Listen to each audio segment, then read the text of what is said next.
for working families across Pennsylvania each and every day. Someone who is focused on leveling the playing field so we can all get ahead. And who has been a tireless champion for us in the United States Senate. And that's why we need to re-elect him this November. Please join me in welcoming Senator Bob Casey.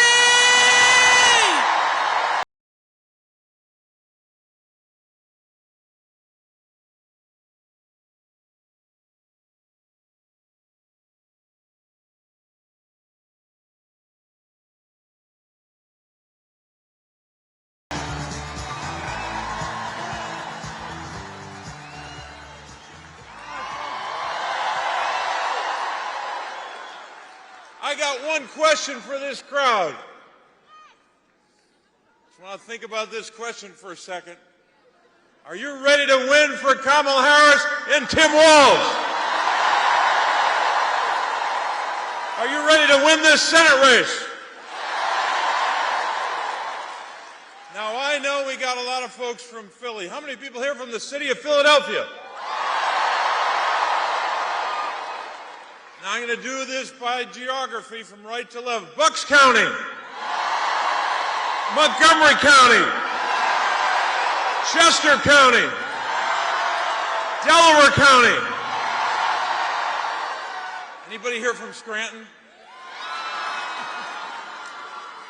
We'll get to all the other counties later, but I want to thank you all for being here tonight.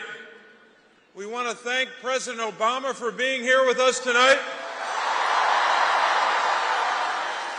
The president who made it possible for us to pass into law the Affordable Care Act, which brought health care to 1.4 million Pennsylvanians. And you all know what this race is about, both the presidential race, my race, and all the races for Congress. This is an election about working families. It's about an election to lower costs, to fight the fentanyl crisis, and to fight for women's rights, workers' rights, and voting rights.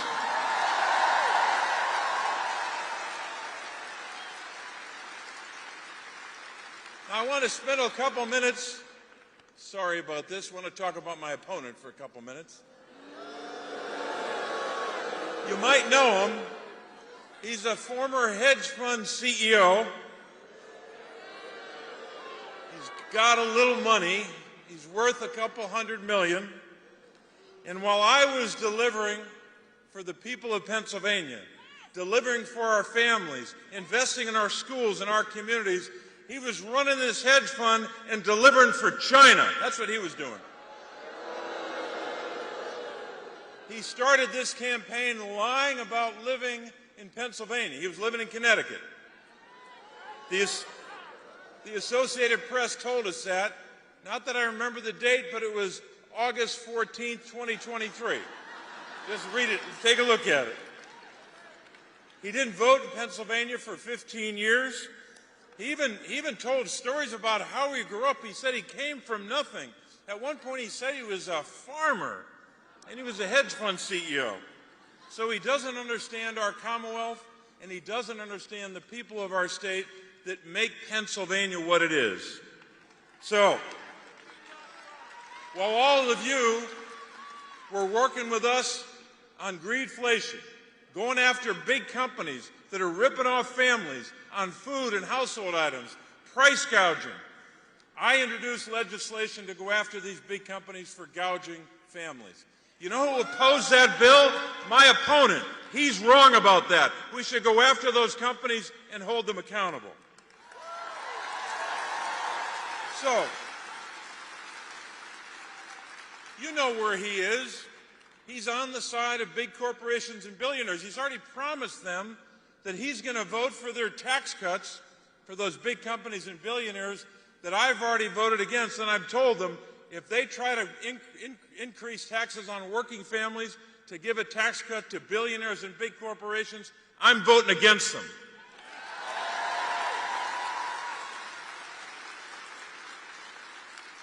You know, my opponent even wants to repeal the law that capped insulin at $35 a month, right? Boo, right. And that law also will put in place this January a cap on all out-of-pocket costs, drug costs for seniors. He opposes that bill. So all these big billionaires are coming into Pennsylvania, these out-of-state billionaires. They're paying for 80% of his ads, attacking me. Well, I got news for those billionaires. On Election Day, not only am I going to beat David McCormick, but we're going to beat those billionaires too.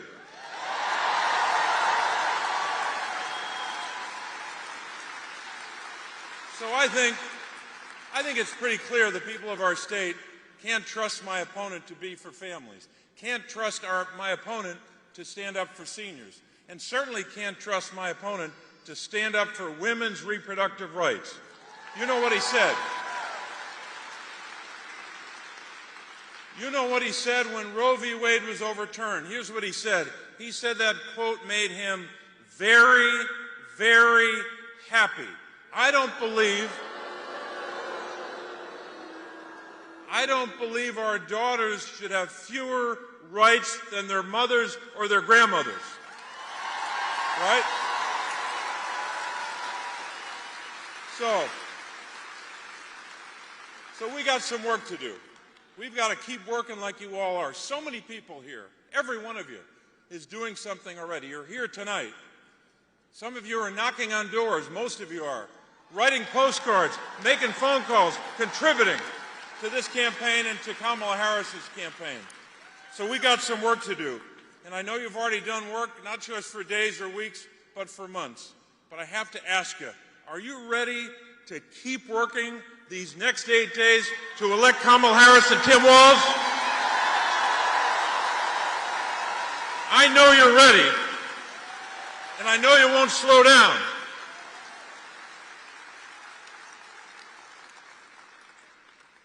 So I just want to do one more thing. I want to make an introduction.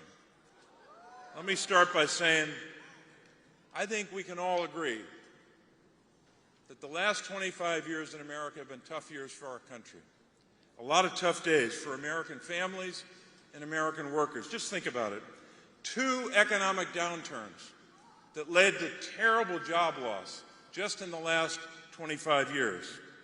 A pandemic that killed more than 1.1 million Americans.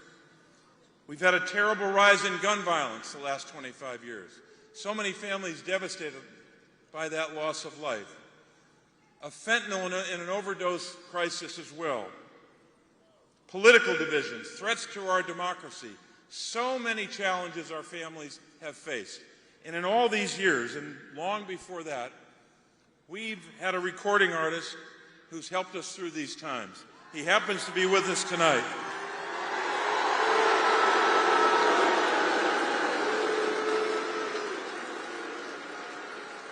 For those watching on television, that was Bruce. What they were saying, Bruce. This recording artist has helped us through a lot of dark times.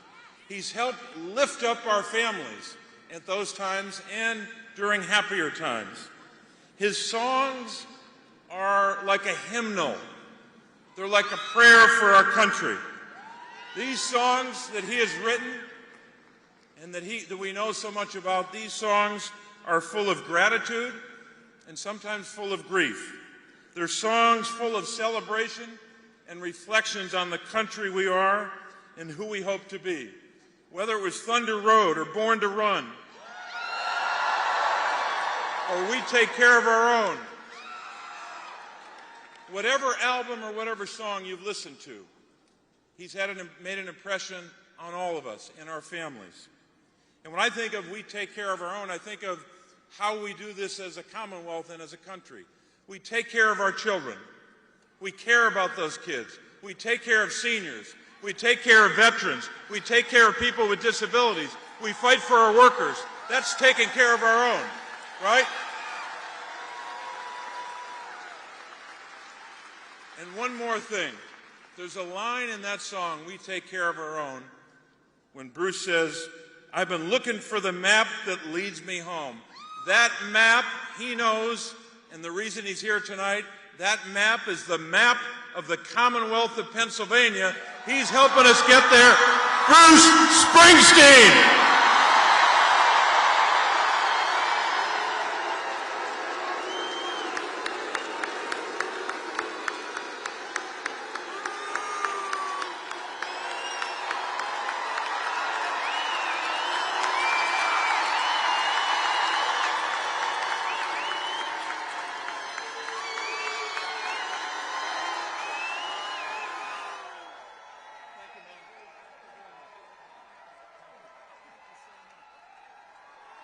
Thank you, Senator Casey. Hello, Philadelphia. All right.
There's a dark cloud rising from the desert floor.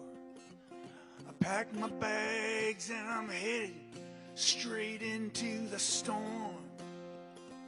There's gonna be a twister to blow everything down that ain't got the faith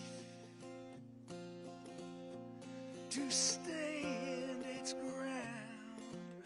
Blow away the dreams that tear you apart. Blow away the dreams that break your heart. Blow away the lies that leave you nothing but lost and broken hearts.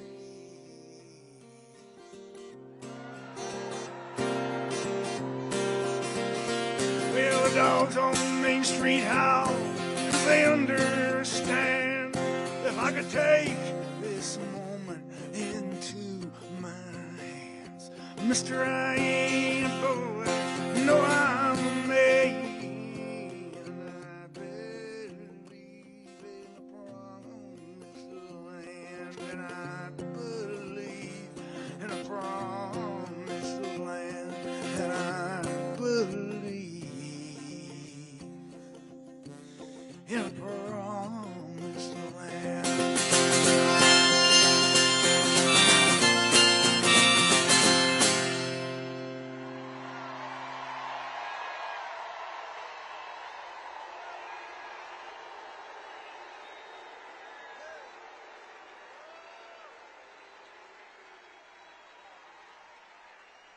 Thank you, Philly. I'm Bruce Springsteen, and I'm here today to support Kamala Harris and Tim Walz, and to oppose Donald Trump and J.D. Vance. Here's why. I want a president who reveres the Constitution, who does not threaten but wants to protect and guide our great democracy, who believes in the rule of law and the peaceful transfer of power, who will fight for women's rights, a woman's right to choose, and who wants to create a middle-class economy that will serve all our citizens. There's only one candidate in this election who holds those principles dear. That's Kamala Harris. She is running to be the 47th President of the United States. Donald Trump is running to be an American tyrant. Now, I understand folks having different opinions about things, but this election is about a group of folks who want to fundamentally undermine our American way of life.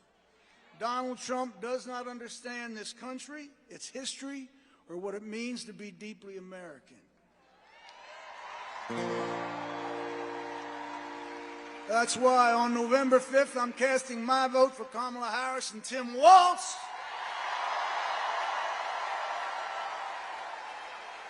And I urge all of you who believe in the American way to join me. Thank you. This is Land of Hope and Dreams.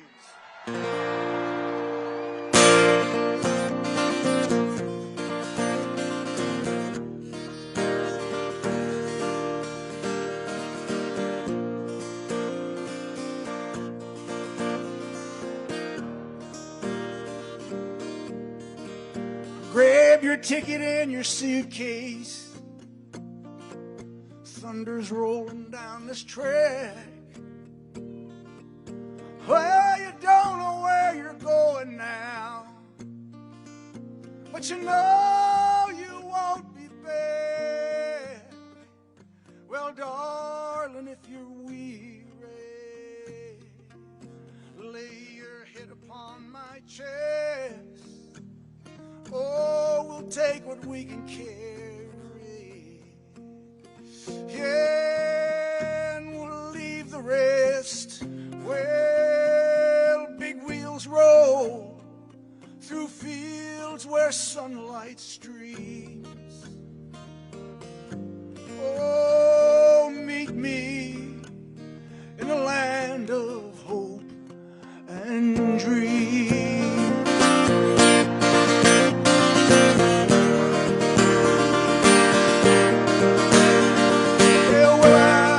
Provide for you, oh, and I'll stand by your side, 'cause you'll need a good companion now, all for this part of the ride. Yeah, leave behind your sorrow, let this day be the last. Yeah, tomorrow there'll be sunshine, and all this darkness past.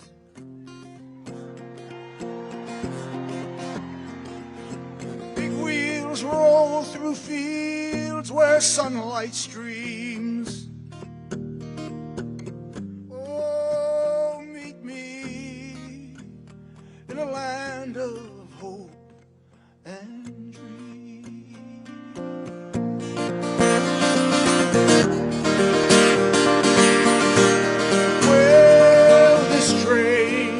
Carries saints and sinners. Oh, this train carries losers and winners. This train carries hard gamblers. Oh, this train carries lost souls. I said, now this train, dreams will not be thwarted on this train. Faith will be rewarded on this train. Hear the steel wheels singing on this train. bells of freedom ringing.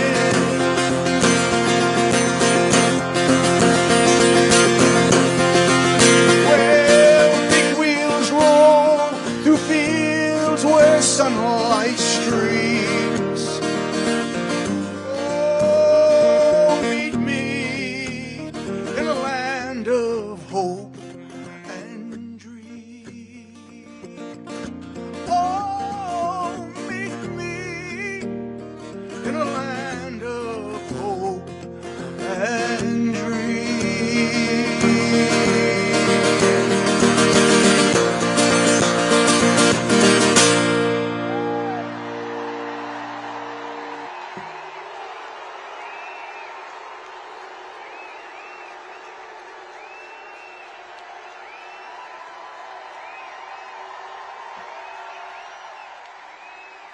All right. I'm going to do this for my brother John Legend. John does the most beautiful version of this song I have ever heard. So here's a little entertainment for you.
There's a joke here somewhere, and it's on me. Shake this world off my shoulders. Come on, baby, have a laugh on me. Stay on the streets of this town, and they'll be carving you up all right. Say you gotta stay hungry. Well, I'm just about starving tonight. I'm dying for some action. Sick of sitting around here trying to write this book. I need a love reaction. Come on now, baby, give me just one look. You can't start a fire.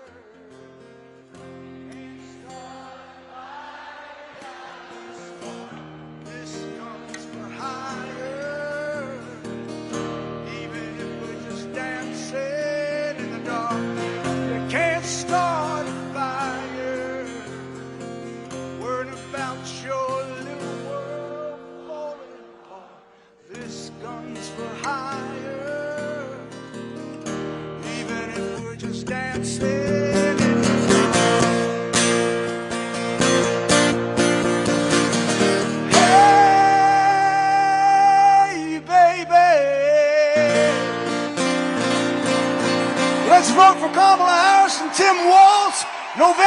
Fifth, I'll see you on higher ground.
Welcome, John Solomon.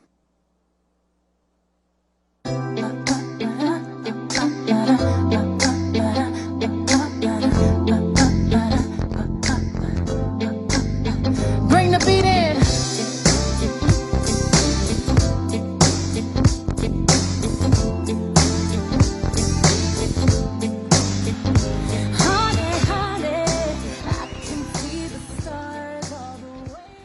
How we doing tonight, Philly? I said, how we feeling tonight, Philly? I like that. Great energy. Great energy.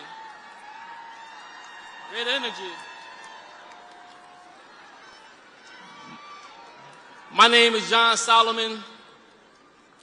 I was born and raised just up the street, and I'm honored to be here tonight. Honored. These days, I spend my time running a nonprofit that I started to help stop gun violence.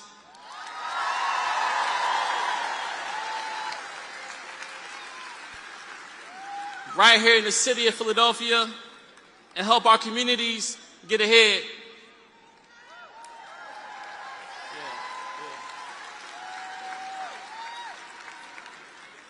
And I'm here tonight because we've got to have a president in the White House who cares about our community.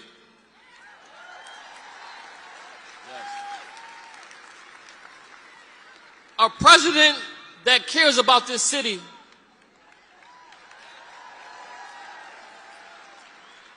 A president that understands the problems that we're working with.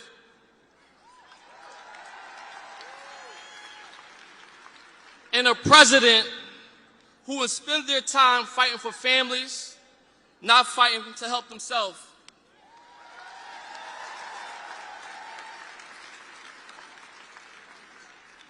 We need someone who believes in freedom,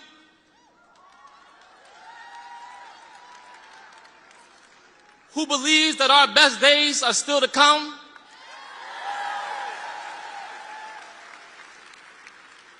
we deserve a president who will take us forward, not back.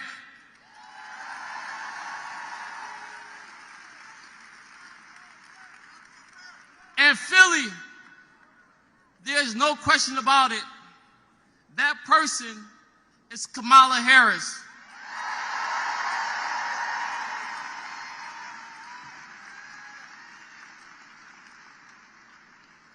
She spent her entire life fighting to help working people get ahead.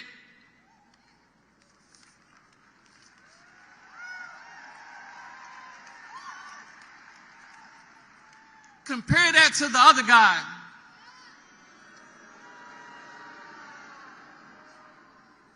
Who has insulted us again and again and called our city egregious, corrupt, and so much more.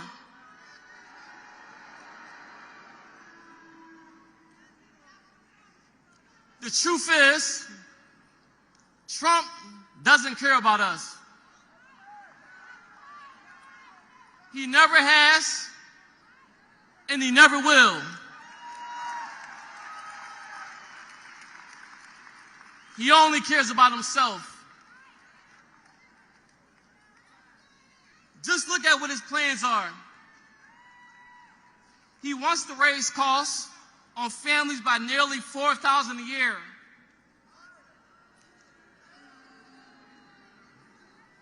He rolled back even more of our hard-won freedoms with his Project Agenda 2025.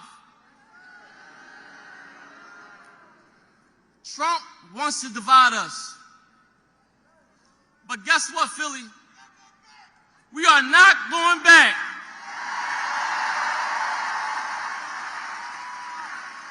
We are not going back.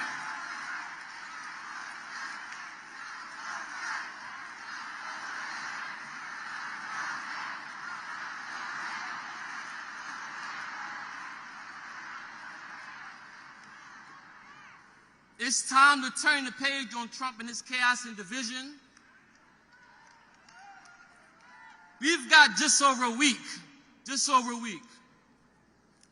And as one of our great presidents taught us, we've got the power to make the kind of change we want to see in this country.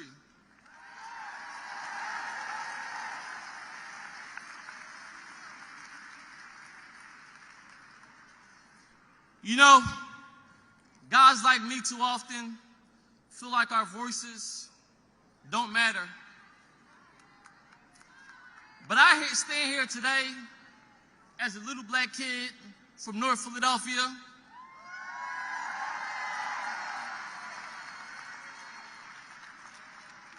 who was given a second chance to say they do matter. They do matter.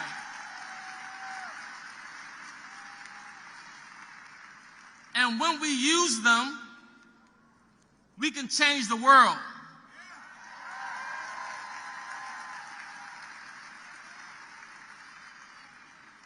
And that's exactly what we are going to do next Tuesday. Next Tuesday.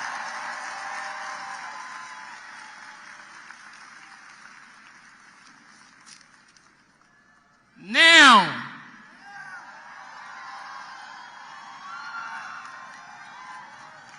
as I am so honored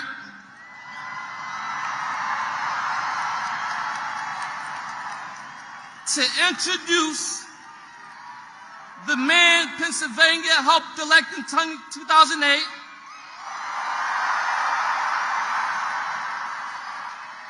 who filled this generation with hope. Number 44, President Barack Obama.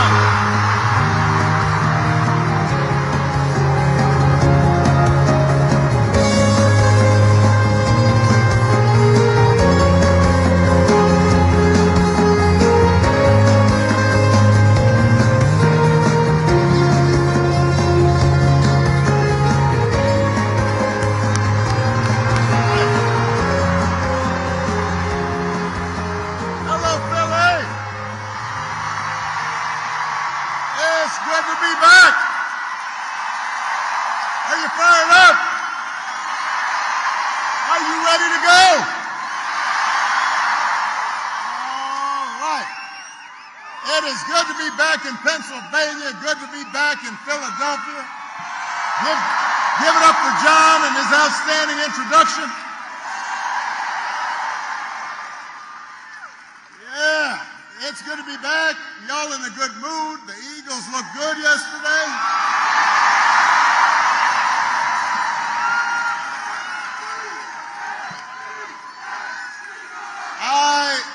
Something happened to my Bears we're not going to talk about. And it is good to be back with a couple of great friends. Give it up for John Legend and Bruce Springsteen.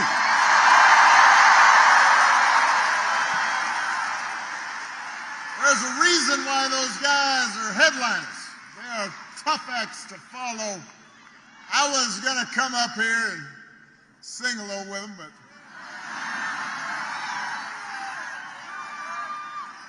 you know, you don't want to do this too often. You know, people might start taking me for granted.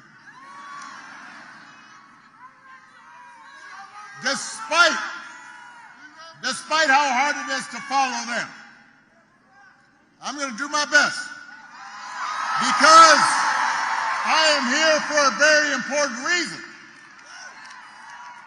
To ask you to vote for your next Auditor General, Malcolm Kenyatta. For your next Attorney General, Eugene DePasquale. For your next State Treasurer, Aaron McClellan.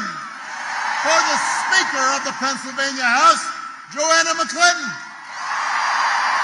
And for my dear friend and your outstanding United States Senator, Mr. Bob Casey. And for the next President of the United States, Kamala Harris. Come on.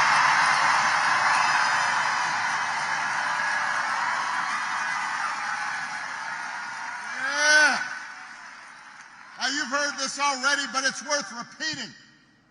If you plan to vote early in person, tomorrow is your last chance. Do it tomorrow. Do not dilly or dally. Get out there. Vote.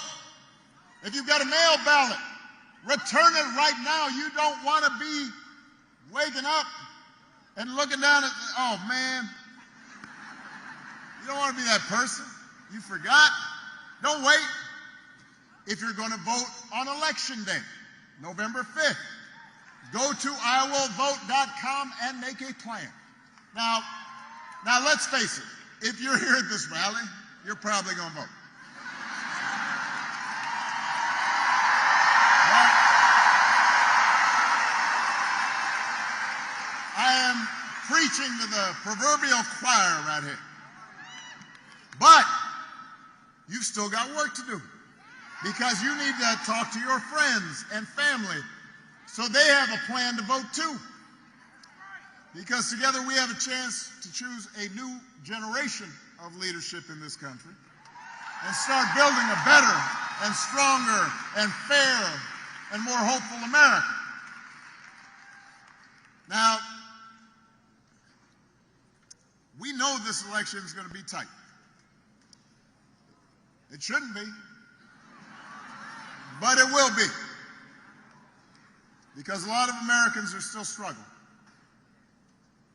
I mean, we have been through a lot over the last few years. A historic pandemic that wreaked havoc on communities and businesses, and then disruptions from the pandemic caused price hikes, and that put a strain on family budgets. And people started feeling like no matter how hard they worked, they were just treading water. So I get why people might want to shake things up. I understand that.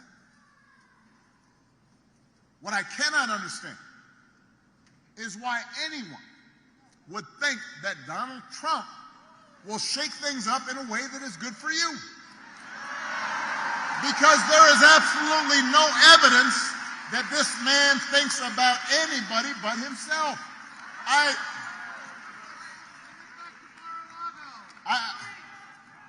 said this before.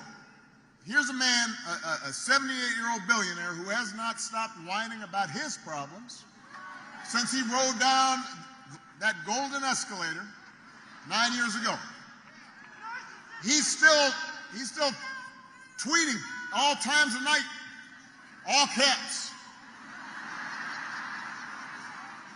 When he's not complaining, he's trying to sell you stuff. Trying to sell you gold sneakers. Trying to sell you a $100,000 watch. Says it's a Swiss watch. They can't find where in Switzerland it's actually made. But he wants to sell you a Trump Bible. Do not boo, vote. Remember that. I want everybody to understand, nobody can hear your boos, but they can hear your vote.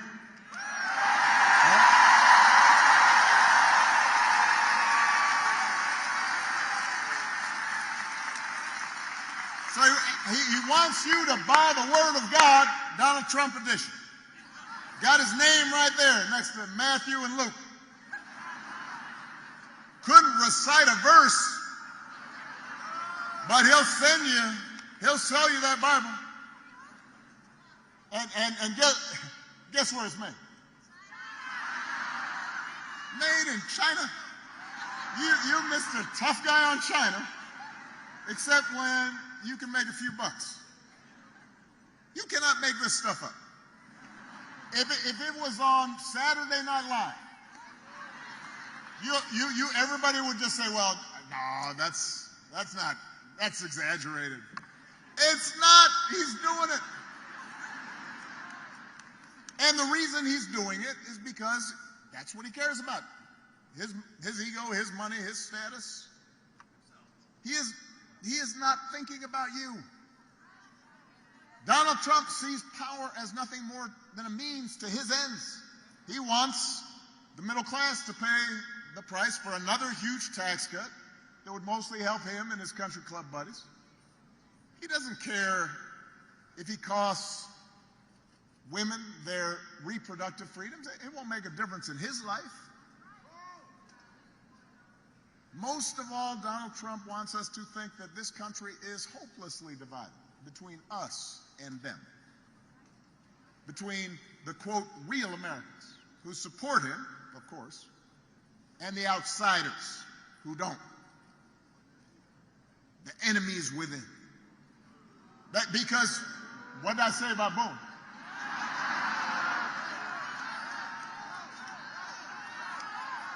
Vote.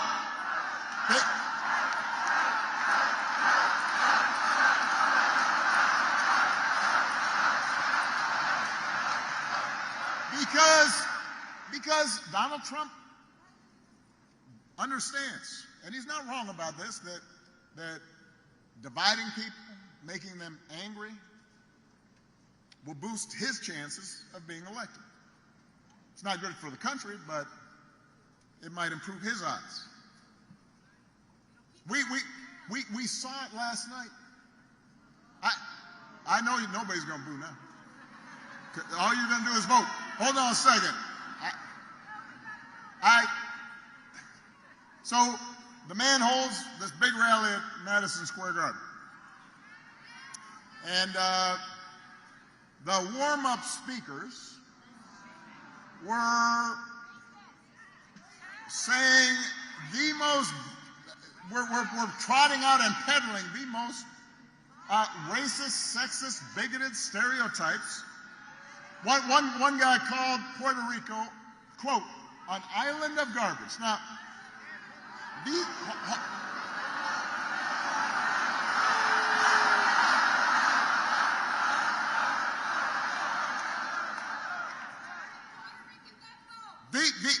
these are fellow citizens he's talking about. Here in Philadelphia, they are your neighbors. They are your friends. They are your co-workers. Their kids go to school with your kids.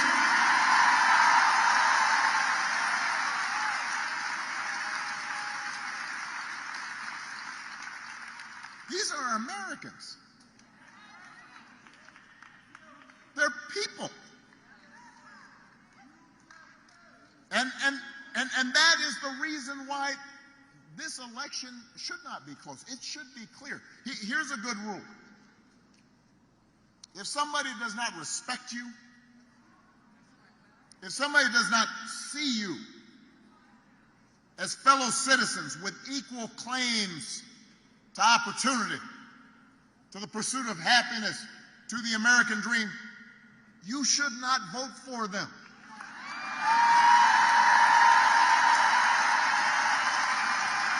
You should not expect them to make your life better. They will not help you make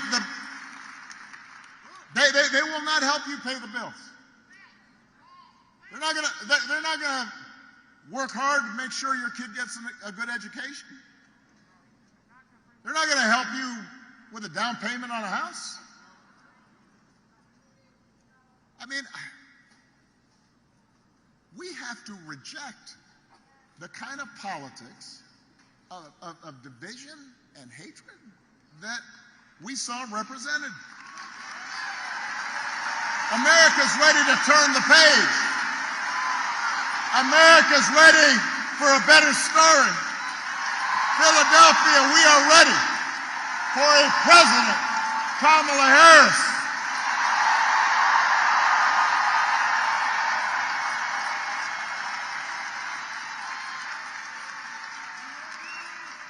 And the good news is Kamala Harris is ready for the job. I mean, this is a leader who has spent her life fighting on behalf of people who need a voice and need a champion.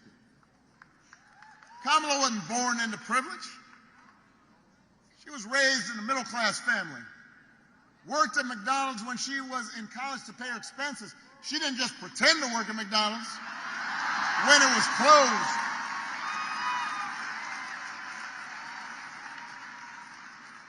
She actually cares what people are going through.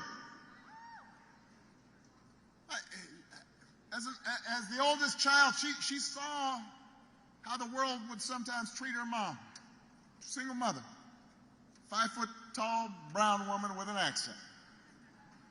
And she'd watch how her mom never lost her cool. She'd call Kamala and her baby sister over and say, "Don't complain about injustice. Do something about it." And that's what Kamala did. That's what Kamala did as a prosecutor, standing up for children who had been victims of sexual abuse, standing up as Attorney General of California, fighting the big banks and for-profit colleges, securing billions of dollars for people they had scammed. After the home mortgage crisis, Kamala pushed me and my administration hard to make sure that homeowners got a fair settlement. It did not matter that I was a Democrat. It didn't matter that she had knocked on doors for my campaign in Iowa.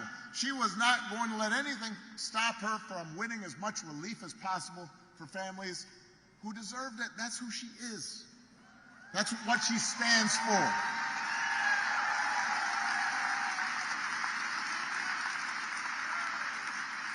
You may not agree with every decision she makes. You didn't agree with every decision I made.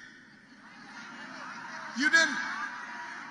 But you won't find somebody who you agree with on everything. Here's one thing you have to think about and that you can count on with Kamala. If you elect Kamala Harris, she will see you. She will hear you. She will have your back every single day.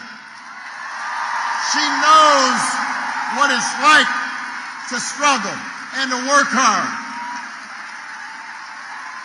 and to be on the outside looking in. And she'll have an outstanding partner in Governor Tim Walz. I love that dude. I mean, he's a veteran, he's a teacher, he's a coach. He's a marksman, a hunter, been a great governor. I found out a while back, he can even take a vintage truck apart and then put it back together again. Which made me wonder, do you think Donald Trump can do that? For that matter, do you think Donald Trump has ever changed a flat tire in his life? No. If he's got a flat tire, he calls over his chauffeur. Jeeves, change that tire.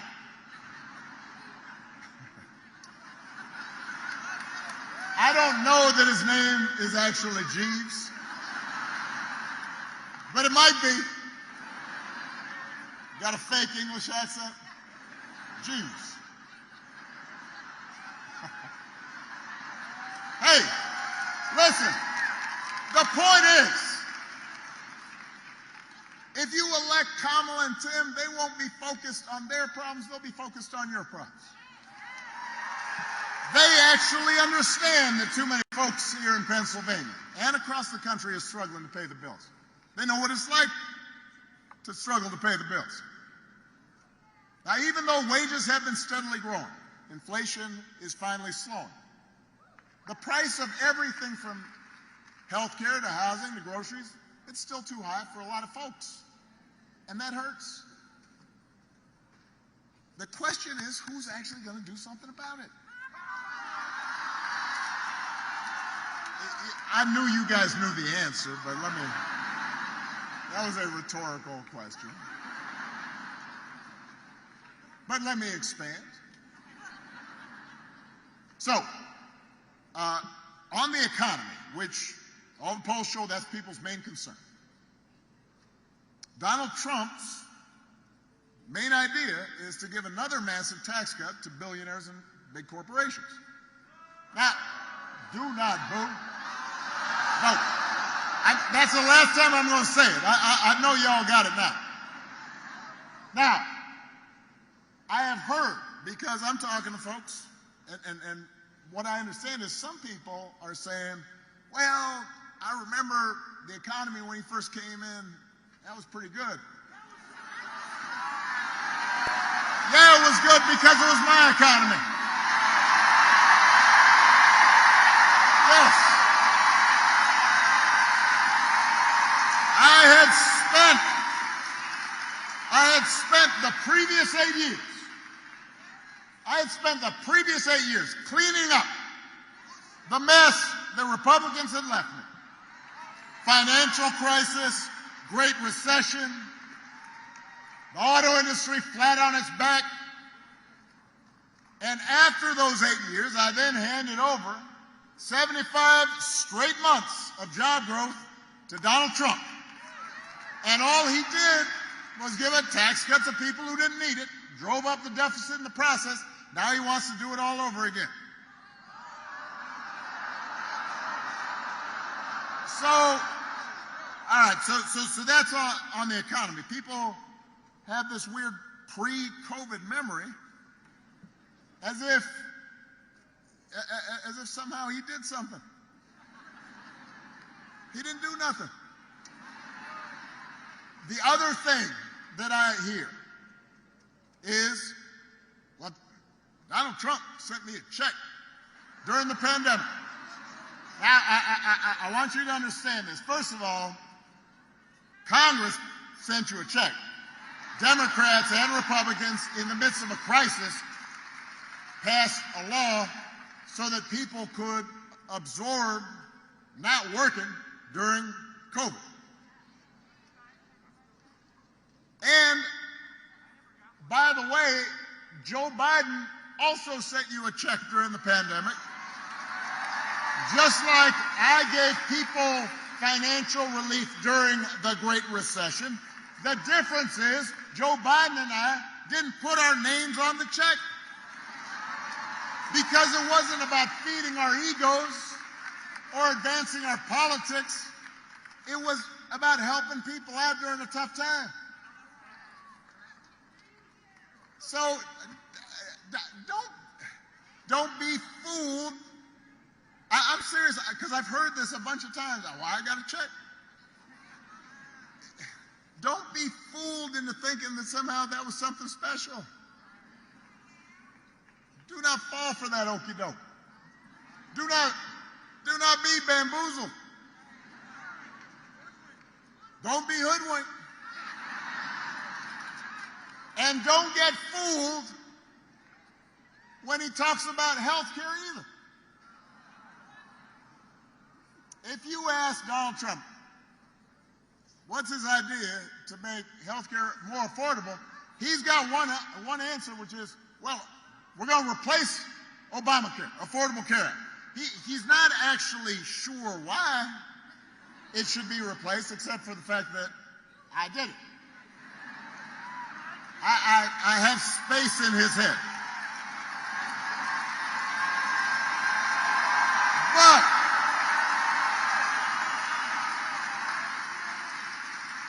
the challenge is that the challenge for him is that Obamacare is now popular. Almost 50 million people have gotten health care because of it that didn't have it before.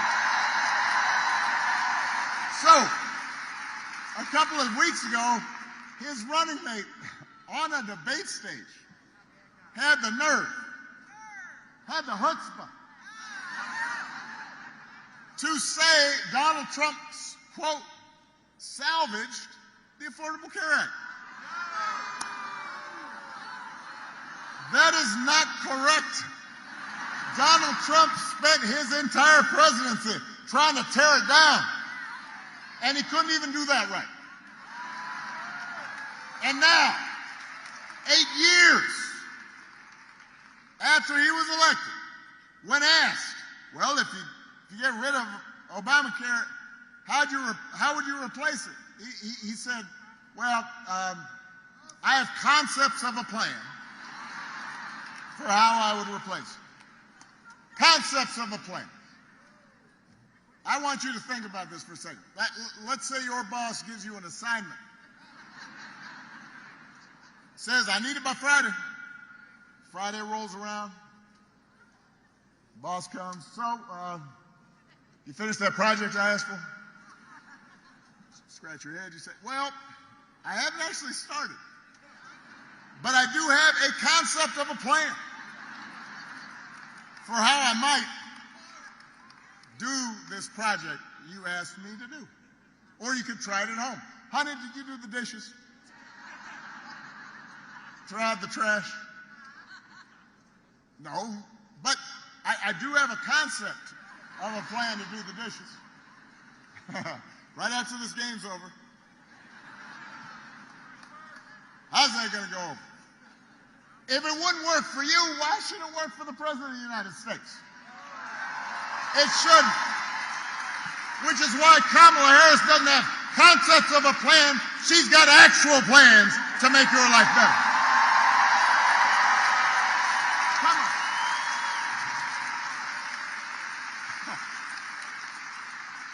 Concepts of a plan. Kamala has plans to go after corporations that unfairly jack up prices. She has plans to make it easier for you to build and buy a home. She's got plans to limit out-of-pocket health care costs. She's got a plan to give a tax cut to 100 million middle-class and working Americans. And if Congress passes a bill to restore the reproductive freedom that women had for nearly 50 years, the freedom that Donald Trump bragged about taking away, Kamala Harris will sign it into law.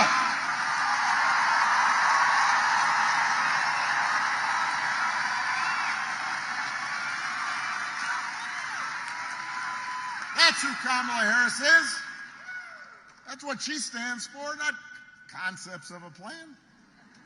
Actual plans.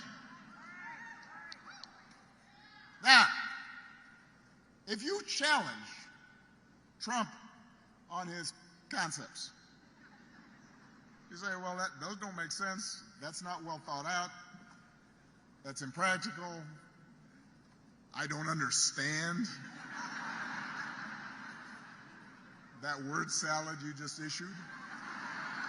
He will fall back on one answer. Blame immigrants. He wants you to believe that if you reelect him and let him round up whoever he wants, ship him out, detain him, all your problems will be solved. Now, well, this has traction among a bunch of voters, so I want to talk about this for a second. I want everybody to understand this. We have a real issue at our borders. We are a nation of immigrants. But, so somewhere in your family, somebody came from somebody else. Right? It came from someplace else. We are a nation of immigrants. But we're also a nation of laws. And we have to make sure the system works the way it's supposed to, that it's orderly, that it's safe, that it's fair. But here's the thing I don't understand. If you are concerned about immigration, if you think it's a top problem, I want you to just ask yourself this simple question. Donald Trump, J.D. Vance, they're always talking about, well, Kamala's been vice president for 4 years. You know, so she has to take responsibility for all that, even though she wasn't actually president. Well, wasn't Donald Trump president for 4 years? Somehow that's conveniently forgotten. But I haven't forgotten. If rounding up and deporting millions of people, many of them women and children, if rounding up millions of desperate people is the answer to everything, why is it that the number of undocumented immigrants was basically the same when Trump left office as when he took office?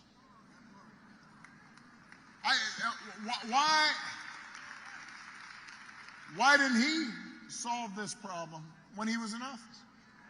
Well, I'll tell you why. Because he did not have a real plan. He had concepts of a plan. And it was a mean and ugly plan and an impractical plan. You know what would actually help bring order to the border and fix our immigration system? A bipartisan deal that Kamala Harris, as vice president, supported, even though it was written by one of the most conservative Republicans in Congress, and Congress was all set to go. And then Donald Trump called up the Republicans in Congress and said, well, you can't vote for that. Because he believed that it was better not to solve the problem so he could use the issue in the election. So he could engage in fear-mongering. Vote. We do not need a president who will make problems worse just to make his politics better. We need a president who actually cares about solving problems, not exploiting problems, about making your life better, not just making you angry and resentful.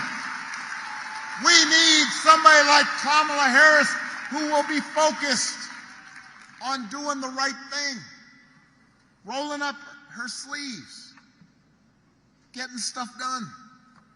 And to help her do it, she's going to need a Senate full of public servants like Bob Casey.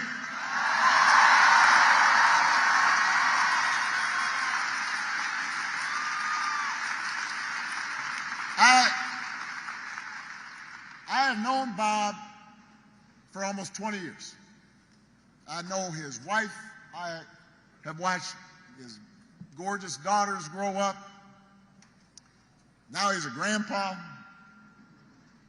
Although his grandson, the little guy, wouldn't give me a fist bump in the photo line. He was feeling kind of shy. I was like, oh man, next time, just let me hang him. I can tell you this. I love this entire family, and I can tell you, there is nobody who is more humble, more honest, more rooted in his community, more dedicated to this great state than Bob Casey. All the guy cares about is doing the job and looking after the people he was elected to serve. And that's the kind of person we need to send back to Washington. We need public servants like that. He's the kind of person who's going to help Kamala get stuff done. Leaders who share our values and will move this country forward. Now, in these closing days, because remember, y'all are the choir here. But we need to reach the unconvinced. And when we talk to people, I think it is super important for us to be respectful and to listen, not just talk, and understand where folks are coming from, and recognize not everybody's going to have the exact same perspective as we do. But one thing that you will hear from a bunch of folks, including maybe some of your friends, family members, coworkers, is they don't believe politics can make a difference in their lives. You know, they just think politics is nasty and it's frustrating, and with so much crazy swirling around. I understand why people would just say, you know what, that's just not for me. It has no impact on me. Doesn't matter who's in charge. And that's why whenever I talk to people who are frustrated or disillusioned or cynical about politics, I don't try to sell them the moon. I'm honest with them. Politics is not going to solve all your problems. It won't. Whoever's in there as president, it's not going to change everything. It's not going to eliminate poverty. No matter how well-meaning a president might be, it's not going to get rid of all racism. You'll still get frustrated with your boss. Your kids, especially if they're teenagers, they'll still act up. People you love may still get sick. Politics is not a cure-all. But your vote matters because government, a president, a senator, they can make your life a little better or a little worse. And that little better adds up. And that little worse adds up too. So when I was president, we didn't solve all the problems with our healthcare system, but 50 million people who got healthcare who didn't have it, their lives were better. You know somebody who has healthcare because of that law. More than 50 million people with pre-existing conditions can no longer be denied coverage or charged more. That made a real difference to them.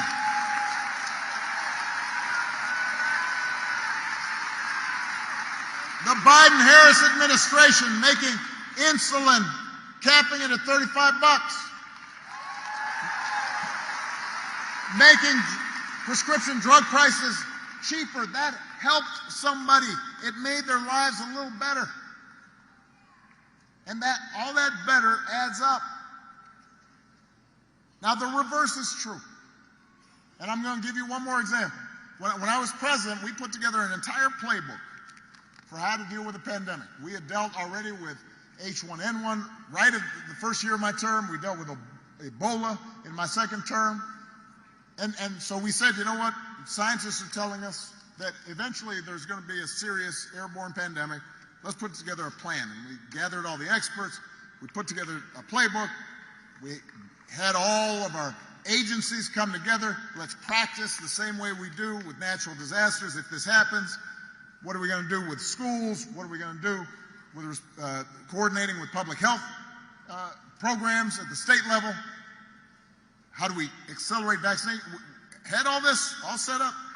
And so I presented it just like I did those 75 straight months of job growth to Donald Trump. I said, here you go.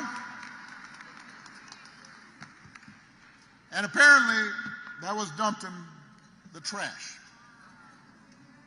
3 years later, a pandemic hits. Now, I want to be fair about this. No matter who was president, this pandemic was going to be a massive crisis. People were going to get sick.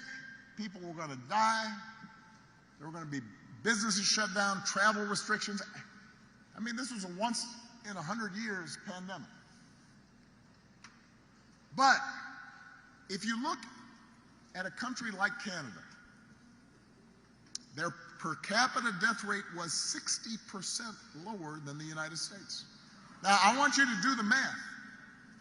Over 1 million people died during the pandemic here in the United States from COVID.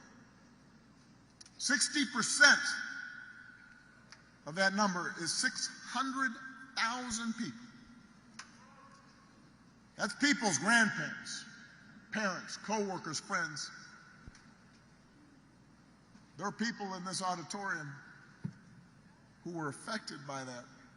Some of those folks would be here if we had had a competent response. Not somebody who was suggesting injecting bleach, but somebody who was actually working in a serious fashion to make things better. So if somebody tells you this election doesn't matter, just remind them, please.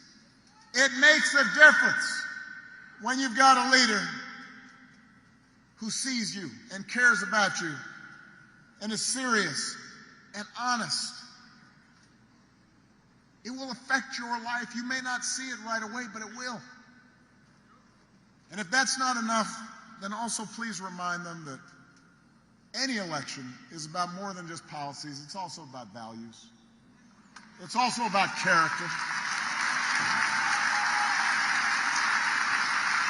Some of you know that when I was growing up, I didn't have a father in the house. But I did have people around me. Stepfather, grandparents, teachers, coaches, most of all my mom, who taught me the difference between right and wrong, who showed me what it meant to be honest and to be responsible and to work hard and to treat other people the way I wanted to be treated.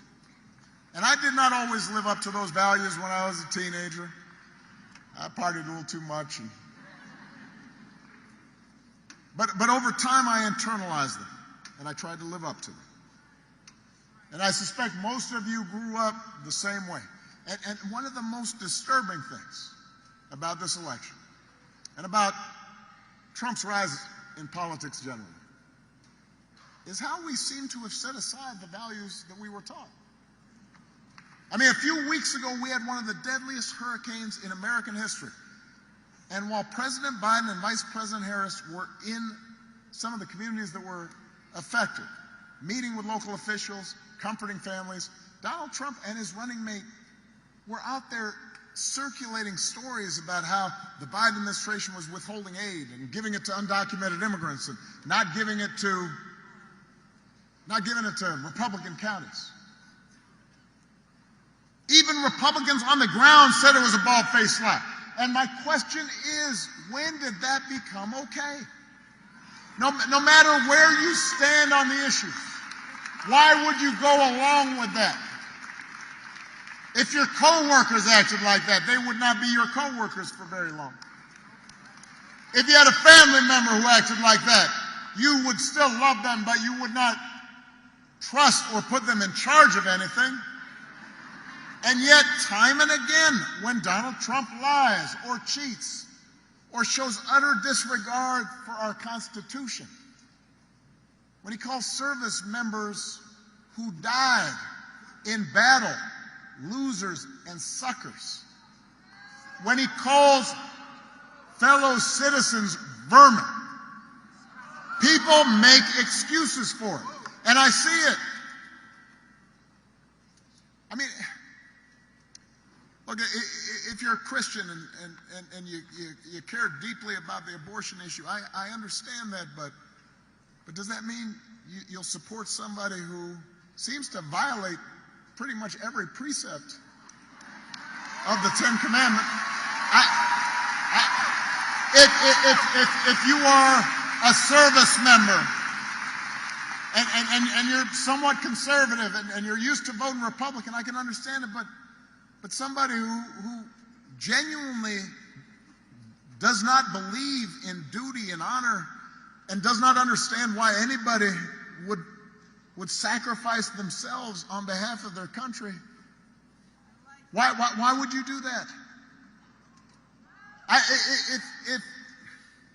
If you're a Muslim American and you're upset about what's happening in the Middle East, why would you put your faith in somebody who passed a Muslim ban and repeatedly suggested that somehow you weren't part of our American community?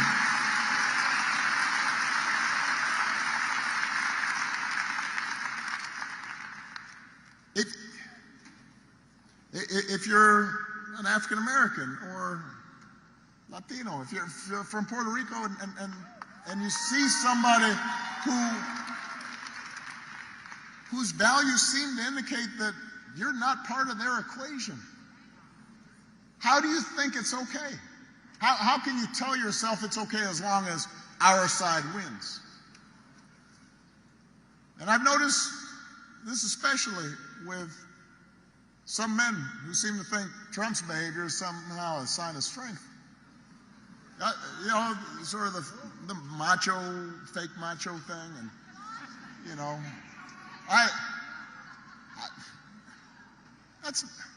I'm here to tell you that's not what real strength is.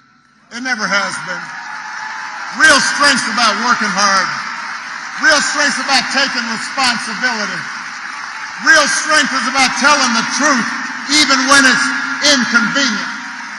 Real strength is about being confident enough to treat everybody with dignity and respect. Real strength is about helping people who need it and standing up for those who can't always stand up for themselves. That is what we should want in our daughters and our sons, and that is what I want to see in the next president of the United States of America.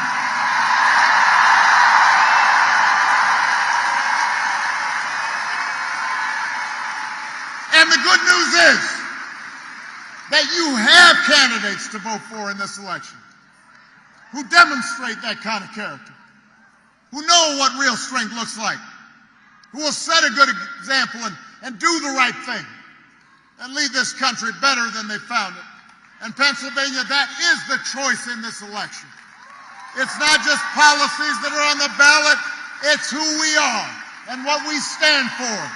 So whether this election is making you feel excited or scared or hopeful or frustrated or anything in between, do not sit back.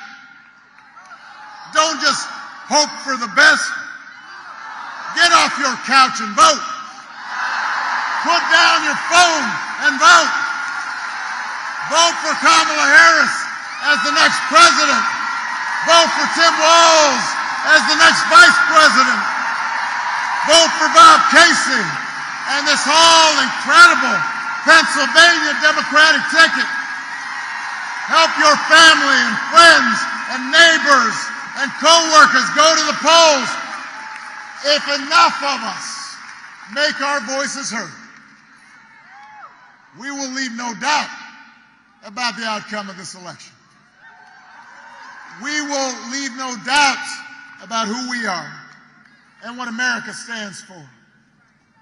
And together we will keep building a country that is more fair and more just and more equal and more free. That is our task. That is our responsibility. Let's go do the work. Thank you, Philadelphia. Thank you, Pennsylvania. Let's go vote. And it's rolling down this track. Well, you don't know where you're going now, but you know